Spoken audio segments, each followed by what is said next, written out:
Establishment of the WTO. WTO is an international organization formed to supervise and liberalize world trade or global trade. It is a successor of GATT, which was established in 1947 due to increased need for a stronger system to resolve trade dispute. The Uruguay round of negotiation lead to creation of WTO. WTO start भएको January 1, 1995. Headquarter चाहिँ Geneva स्विजरल्यान्डमा छ. Current member चाहिँ 164 countries छ. अहिले change भयो कि I don't know, तर अस्ति नैको डाटा हो यो होइन. अनि WTO agreement are negotiated and signed by most of the world trade nations and ratified by the parliament. यो भनेको WTO agreement नेगोसिएट गरिसकेपछि चाहिँ कुनै पनि कन्ट्रीको ल चाहिँ WTO agreementको अगेन्स्टमा छ भनेदेखि चाहिँ त्यसलाई राटिफाई गरेर फेभरमा लिएर आउनुपर्छ. अनि अर्को भनेको चाहिँ प्रपोज भनेको to make international trade smoother and easier for exporter, importer and producer of goods and services. WTO Secretariat. अब अर्को टपिक चाहिँ WTO Secretariat acts as the administrative arm of WTO. It is also located in Geneva. अनि त्यसपछि गएर headed by WTO Secretariat चाहिँ headed by Director General. यसको appointment चाहिँ 4 इयर्समा हुन्छ. मेम्बर कन्ट्रीले गर्छ. WTO सेक्रेटेरिएटसँग चाहिँ डिसिजन मेकिङ पावर हुँदैन किनकि मेम्बर कन्ट्रीसँग डिसिजन मेकिङ पावर हुन्छ. अनि मेन ड्युटिज भनेको provide technical and professional support to WTO Council and Committee, offer technical assistance to developing country, monitor and analyze world trade development, disseminate information to public and media. Disseminate भनेको distribute भयो, अरु पढ्न सक्नुहुन्छ. अनि world objective of the WTO भनेको नि पढ्न सक्नुहुन्छ. This is certain questions answers है. So यो चाहिँ पढेरै जानु किनकि WTO बाट थोरै सानो एक्ट छ अनि आउने सर्टेन नै हुन्छ. WTO को अब्जेक्टिभ धेरै चोटि आएको छ, यहाँ हेर्न सक्नुहुन्छ. अनि history of Nepals WTO membership यो पनि आएको चाहिँ छ है एकचोटि. ओके, फर्स्टमा चाहिँ नेपाल चाहिँ कुनै पनि इन्टरनेसनल अर्गनाइजेसनसँग संलग्न थिएन, तर नेपाल इन्डिया बीच चाहिँ डिस्प्युट भएपछि चाहिँ किनकि ट्रेड एन्ड ट्रान्जिट ट्रिटी यो हाइलाइट गरेको वर्डहरु चाहिँ इम्पोर्टेन्ट छ. एक्जाममा जाँदाखेरि पनि यो चाहिँ लेख्नु होला है. अनि due to 15 month trade dispute with India नेपाललाई चाहिँ ग्लोबल ट्रेड रुलले मलाई प्रोटेक्ट गरोस् भनेर सोच्ने भएको कारणले चाहिँ उसले पनि एफर्ट लाएर ग्याटमा जोइन गर्यो र उसले फाइनल उरुगे राउन्डमा पनि जोइन भएको थियो र उसले फाइनली WTO मा चाहिँ धेरै एफर्ट लाएर चाहिँ उसले अप्लाई गर्यो 1995 मा. अनि त्यसपछि submitted the memorandum on foreign trade regime in 1998 जेनेभामा. अनि after 3 rounds of working party meetings, Nepal's application was accepted as Cancun ministerial conferences. On 24 March 2004, the application was received.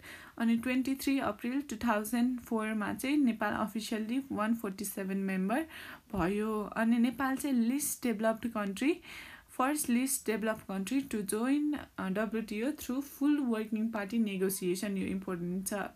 As a member Nepal must comply with WTO standard laws and रेगुलेसनमा होस् कि trade and policies and अग्रिमेन्टमा होस् कि institutional improvement होस्, यसमा चाहिँ reform ल्याएर नेपालले चाहिँ कम्प्लाई गर्नुपर्छ उद्देश्यमा. अनि गभर्मेन्टको रिपोर्ट अनुसार चाहिँ 55% रिफर्म्सहरू भइसकेको छ, अरू चाहिँ प्रोग्रेसमा छ भनेर भनेको छ.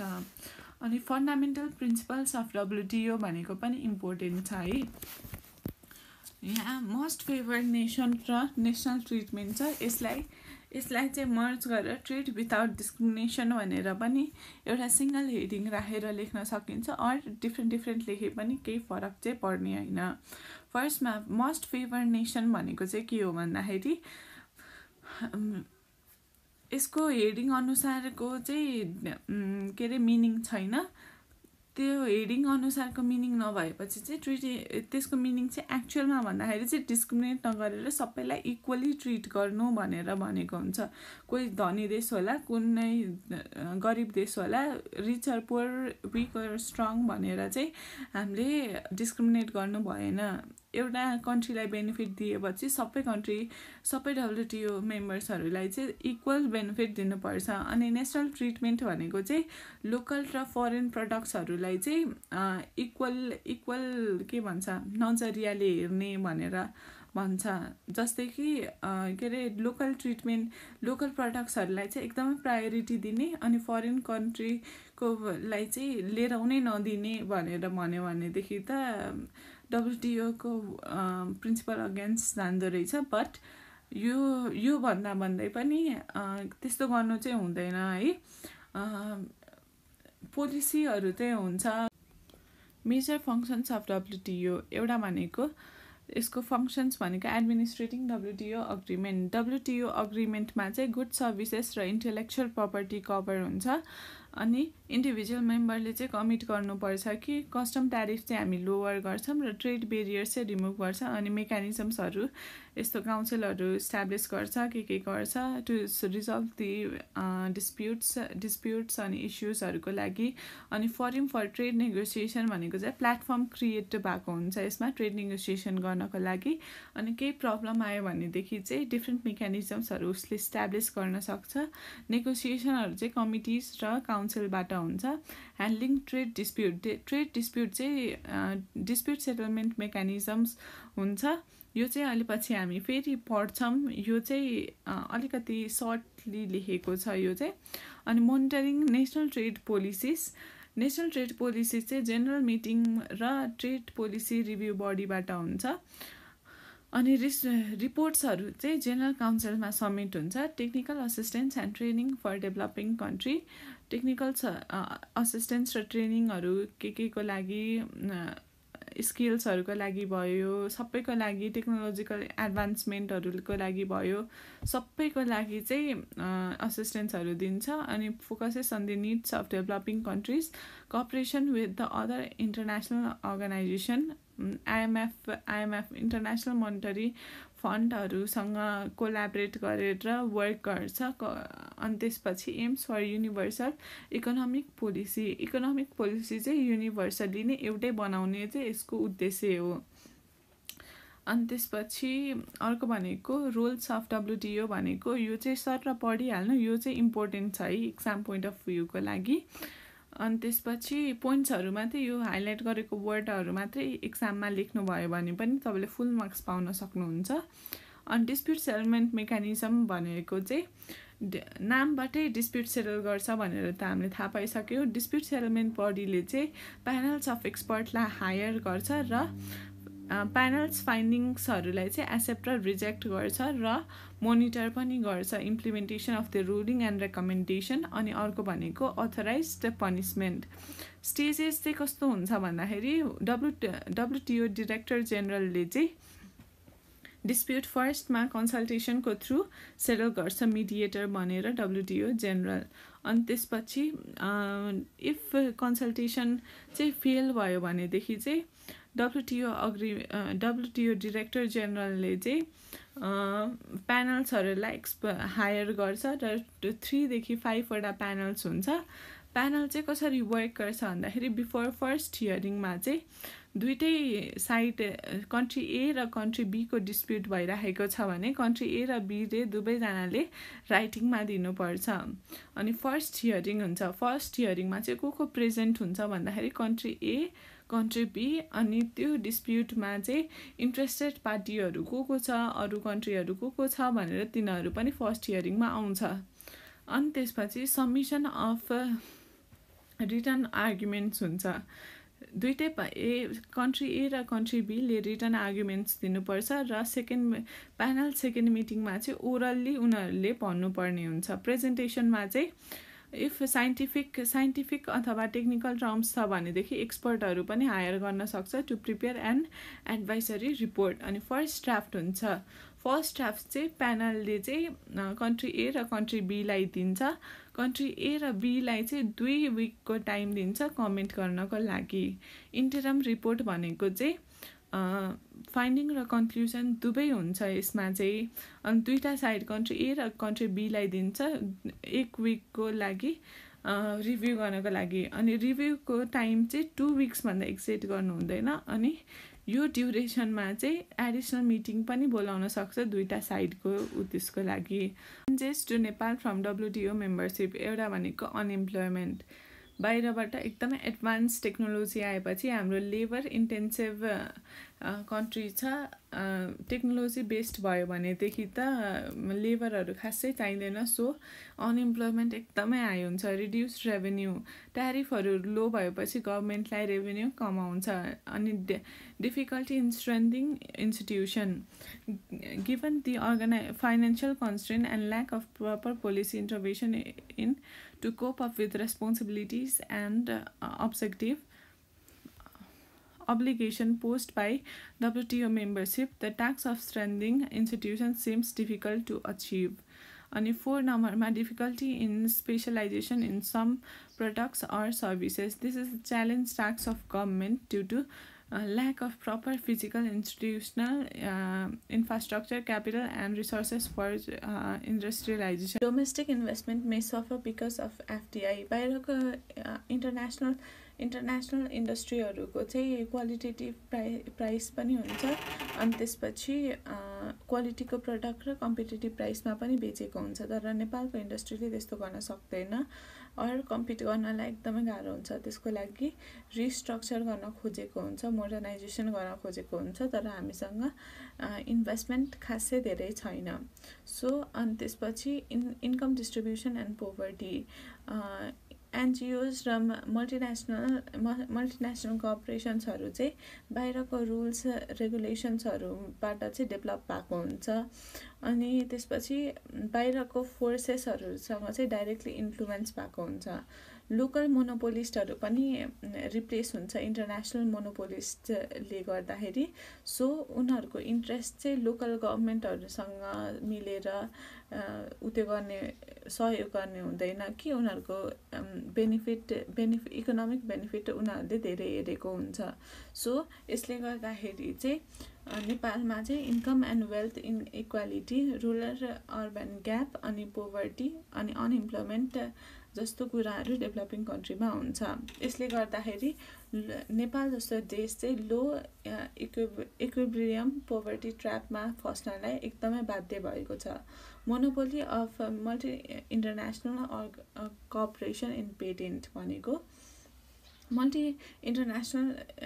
मल्टिनेसनल कोअपरेटिभ्सहरूको चाहिँ सानो बिजनेसेसहरू अथवा कुनै पनि बिजनेसेसहरू चाहिँ उनीहरूले पेटेन्ट लिइसकेपछि चाहिँ अरूले बेच्न मिल्दैन अनि एकदमै हाई प्राइसमा उनीहरूले बेचिरहेको हुन्छ।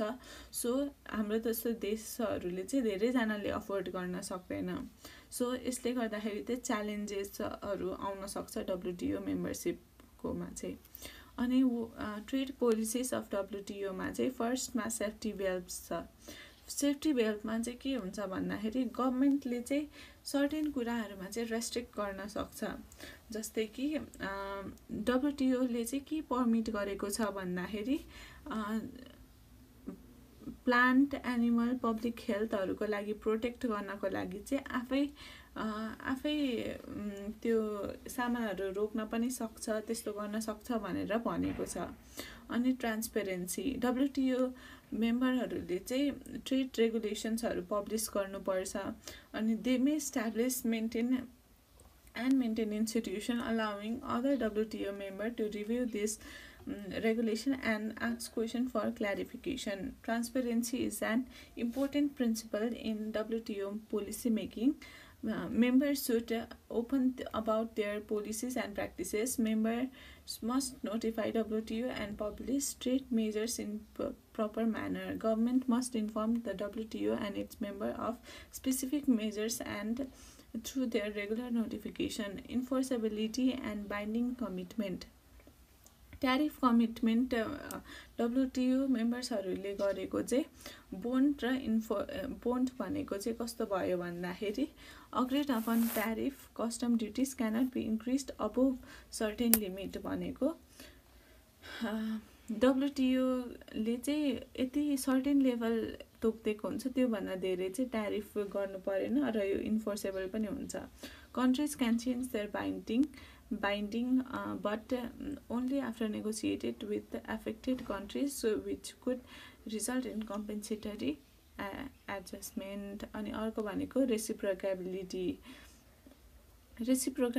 implies that all the member nations should mutually lower their trade barriers. If member benefits from another country's tariff cut, it should also offer similar trade advantages in trade. Major functions of WTO भनेको administrating WTO agreement, forum for trade negotiation, handling trade disputes, अनि monitoring trade policies, national trade policy, technical assistance and training for developing country, cooperation with other international organization. Role of WTO भनेको facilitates implementation, administrative and smooth operation of trade agreement between the countries, provides a forum for trade negotiation between its member countries, settlement of the disputes between member countries through established rules and regulation, cooperates with IMF and World Bank in terms of making cohesive global trade economics अनि dispute settlement mechanism मा चाहिँ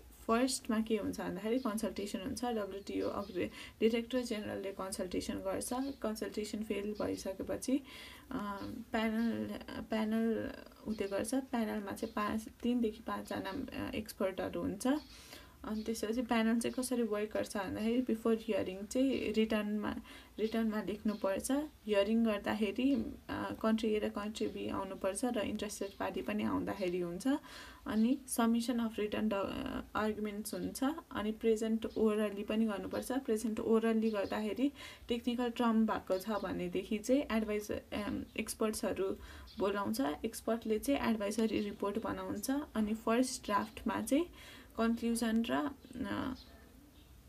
conclusion र findings नहालिकन दिन्छ दुईटा पार्टीलाई अनि 2 विक्सको comment गर्नलाई दिन्छ इन्टरम रिपोर्टमा चाहिँ फाइन्डिङ र कन्क्लुजन दुवै हुन्छ दुईटै पार्टीलाई दिन्छ 1 विक टाइम रिभ्यू गर्नको लागि 2 विक भन्दा एक्जिट गर्नु भएन त्यो समयमा प्यानलले एडिसनल मिटिङ पनि बोलाउन सक्छ फाइनल रिपोर्टमा चाहिँ दुईटा साइडलाई सबमिट गरिन्छ अनि 3 विक लेटर चाहिँ डिस्प्युट सेटलमेन्ट बडीलाई सबैलाई सर्कुलेट गरिदिन्छ अनि त्यसपछि रिपोर्ट चाहिँ रुलिङ हुन्छ व्हेन त्यो डिस्प्युट सेटलमेन्ट बडी चाहिँ 30 दिन भित्र concession reject unless concession rejected भनेको रिपोर्ट चाहिँ 60 दिन भित्र रुलिङ भन्छ इफ दुईटा पार्टीले चाहिँ रिजेक्ट गरेन भनेदेखि इफ रिजेक्ट गर्यो भनेदेखि चाहिँ फेरि 3 जना member of permanent 7 members affiliate बडीले चाहिँ सुन्छ अनि रिप्रेजेन्ट गर्छ अब त्यो अनि